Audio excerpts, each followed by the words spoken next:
चुनाव की घोषणा हो चुकी है, ऐसे में हिसार के सांसद जयप्रकाश हमारे साथ है। जयप्रकाश जी, ये बताएं कि जो निकाय चुनाव को लेकर किस तरीके से कांग्रेस पार्टी की तैयारियां हैं। तरीका क्या है, कांग्रेस पार्टी चुनाव लड़ने के लिए तैयार है। हम तो बहुत पहले कह चुके हैं कि कांग्रेस बिल्कुल बढ़िया तरीके से कांग्रेस चुनाव लड़ेगी और हम इस चुनाव में जीतेंगे। सर, जैसे अब जो मेयर का चुनाव होने जा रहा है, पहले आपकी 37 सीटें आई, तो अब विपक्ष के लोग ये कहते हैं गुटबाजी के कारण कांग्रेस आ रही है, तो इन मेयर चुनावों में आप कैसे देखते हैं? देखिए, कैसे आ रही कैसे ना आ रही वो चुनाव जा चुका है, लेकिन जो अब चुनाव होंगे लोकल बॉडीज के, उसमें कांग्रेस पार्टी जीतेगी। यहाँ कोई गुटबाजी नहीं है और ना गुटबाजी थी। सब मिलकर के जो भी पार्टी कैंडिडेट देगी उसकी मदद करेंगे। दिल्ली में बीजेपी ने जीत हासिल की है और कांग्रेस साफ हो गई है। दिल्ली में बीजेपी ने अपना बोया हुआ बहुत लेट काटा है।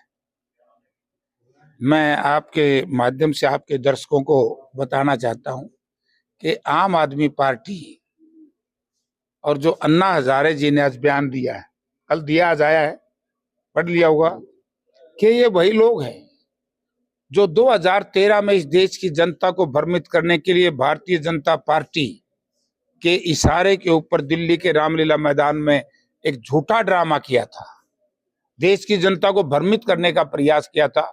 अन्ना हजारे तो उस वक्त कांग्रेस को भ्रष्टाचारी कहते थे, आज बीजेपी जो आम आदमी पार्टी को कहते हैं। आम आदमी पार्टी की पैदाइश तो वही लोग थे और उसकी सजा फिर बीजेपी को मिली।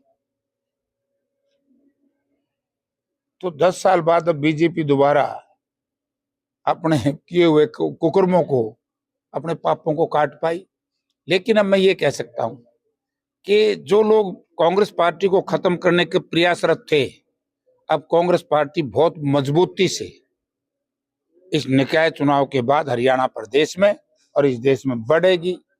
सर, अमेरिका ने 140 युवकों को यहाँ भेजा है, जिसमें हरियाणा के भी कई युवक शामिल है। क्या लगता है कि बेरोजगारी को लेकर वो गए थे वहाँ?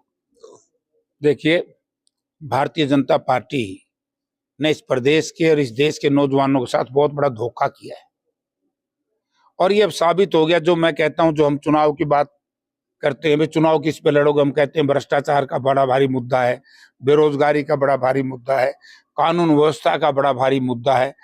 तो उसमें एक ये भी है, अब भारतीय जनता पार्टी की सरकार कहती है कि हमने रोजगार दिया। अगर ये रोजगार दिए होते तो हमारे ये नौजवान 50-60 लाख रुपया खर्च करके विदेशों में क्यों जाते?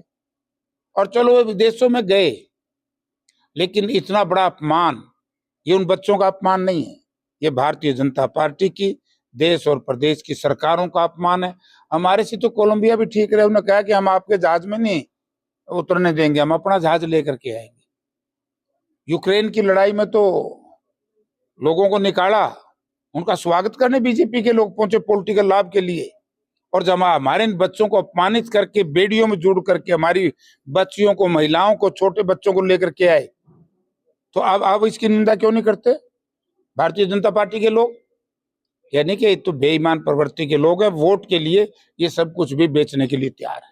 तो ये थे सांसद जयप्रकाश, इनका साफ तौर से कहना था कि बेरोजगारी लगातार बढ़ रही है और निकाय चुनाव में हम लगातार मजबूती के साथ उतरेंगे और जीत हासिल करेंगे। प्रवीण कुमार, हिसार।